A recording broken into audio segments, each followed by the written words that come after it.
ఉమ్మడి పశ్చిమ గోదావరి జిల్లా స్థానిక సంస్థల ఎమ్మెల్సీ ఎన్నికల్లో వైఎస్ఆర్సీపీ విజయ డంకా మోగించింది చెప్పొచ్చు. మన ముందు అభ్యర్థి కౌరు శ్రీనివాస్ గారు ఉన్నారు. సార్ చెప్పండి, మీ గెలుపుకి సంబంధించి ఏ విధంగా చూస్తారు? నిజంగా ఇది ఒక చారిత్రాత్మక విజయమని చెప్పుకోవాలండి.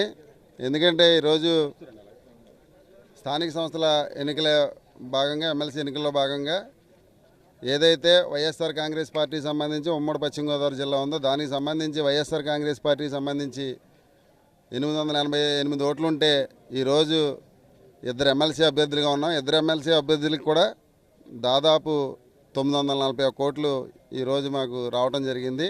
అంటే ఒకసారి ఆలోచించండి, అంటే ఇతర పార్టీ వాళ్ళు కూడా ఈరోజు ఆశీర్వదించారంటే మరి మన ముఖ్యమంత్రి జగన్మోహన్ రెడ్డి గారు చేస్తున్న పరిపాలన అని చెప్పేసి ఖచ్చితంగా చెప్పుకోవాలి. ఎందుకంటే కులాలు చూడడం, మతాలు చూడడం, పార్టీలు చూడడం, వర్గాలు చూడమని చెప్పేసి ఏదైతే జగన్మోహన్ రెడ్డి గారు చెప్పారో ఆ చెప్పిన ప్రకారంగానే ఆయన పరిపాలన ఉంది కాబట్టి ఈరోజు వారు కూడా మమ్మల్ని ఆశీర్వదించారు.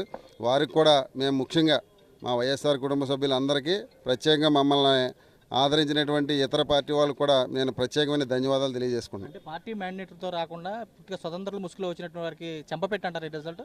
ఖచ్చితంగా అండి. ఎందుకంటే ఉదాహరణకి నేను పాలకొల్లు నియోజకవర్గ ఇన్ఛార్జిగా ఉన్నాను. అక్కడ ఉన్నటువంటి డ్రామానాయుడు కేవలం కావాలని చెప్పేసి ఈ క్యాండిడేట్లని తెలుగుదేశం పార్టీకి సంబంధించిన క్యాండిడేట్లనే పెట్టి వాళ్ళు ఇండిపెండెంట్లుగా అని చెప్పి ఇండిపెండెంట్ మద్దతు ఇస్తున్నాం అని చెప్పేసి కూడా ఆయన మీటింగ్ పెట్టి కూడా చెప్పడం జరిగింది. అలాగే ఏదైతే పోలింగ్ జరుగుతుందో పోలింగ్ జరిగే రోజు కూడా ఏదో వాళ్ళు అలా చేశారు ఇలా చేశారని చెప్పేసి రకరకాలుగా మాట్లాడడం కూడా జరిగింది. నిజంగా ఇవన్నీ కూడా ఇప్పుడు ఏదైతే ఈ రిజల్ట్ వచ్చిందో ఆ రిజల్ట్ ఖచ్చితంగా వాళ్ళకి శ్రమ పెట్టాయని చెప్పేసి ఖచ్చితంగా చెప్పగలం. చెప్పండి, ఏ విధంగా చూస్తారు? వరుసనే అవకాశాలు ఇచ్చారు, పాదయాత్రకు సంబంధించి ఇచ్చిన హామీ నిలుపుకున్నారు, ఏ విధంగా చూస్తారు? అసలు నిజంగా ఏదైతే జగన్మోహన్ రెడ్డి గారు పాదయాత్ర చేస్తూ ఆ పాదయాత్రలో పేద ప్రజలందరికీ కూడా నవరత్నాలు అనే సంక్షేమ పథకాలు అందిస్తానని ఏ విధంగా చెప్పారో ఆయన ముఖ్యమంత్రి అయిన తర్వాత ఎక్కడా కూడా తారతమ్యం లేకుండా వాలంటరీ వ్యవస్థ, సచివాలయ వ్యవస్థను తీసుకొచ్చి ఎవరైతే లబ్ధిదారులు ఉన్నారో వాళ్ళందరికీ కూడా ఈరోజు సంక్షేమ పథకాలు ఏ విధంగా అందించారన్నది కూడా ఉదాహరణకి ఈ ఎలక్షనే రిజల్ట్ అని చెప్పేసి కూడా ఖచ్చితంగా నేను చెప్పగలను. ఎందుకంటే నిజంగా వాస్తవానికి మా ఓట్లు మించి ఈరోజు దాదాపు 60 ఓట్లు పైబడి వచ్చినాయి. దాంతోపాటు ఇన్వాలిడ్ అయిన ఓట్లు కూడా 25 ఓట్లు ఉన్నాయి. అందులో కూడా సగం పైగా మాకు వచ్చిన ఓట్లే. వాళ్ళకి కొంచెం అవగాహన లేక కొంచెం ఇబ్బంది పడిన పరిస్థితి కూడా చూస్తున్నాం. అంటే దాదాపు 70-80 ఓట్లు ఈరోజు మరి మన పార్టీకి సంబంధించిన వాళ్ళు కాకుండా ఇతర పార్టీకి సంబంధించిన కూడా మనకు వచ్చినాయంటే దాన్ని బట్టి ఖచ్చితంగా జగన్మోహన్ రెడ్డి గారి పరిపాలన ప్రతి ఒక్కరికి నచ్చింది. కాబట్టి రేపు రాబోయే ఎలక్షన్లో మళ్ళీ జనరల్ ఎలక్షన్లో ఖచ్చితంగా మళ్ళీ మన ముఖ్యమంత్రి జగన్మోహన్ రెడ్డి గారే మళ్ళీ ముఖ్యమంత్రి అవుతారని కూడా ఖచ్చితంగా చెప్పగలం. క్రాస్ ఓటింగ్ పాల్పడదామని చూశారు, అయినా కానీ వాళ్ళ ప్రజలు బుద్ధి చెప్పారు ఓట్లు కూడా, ఏ విధంగా చూస్తారు? అంటే రాబోయే ఎన్నికలకి సెమీఫైనల్స్ అనుకోవచ్చా?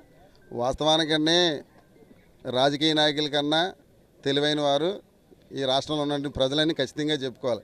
ఎందుకంటే ప్రజలకు తెలుసు వాస్తవానికి ఇది యునానిమస్గా అవ్వాల్సిన ఎలక్షన్ ఇది.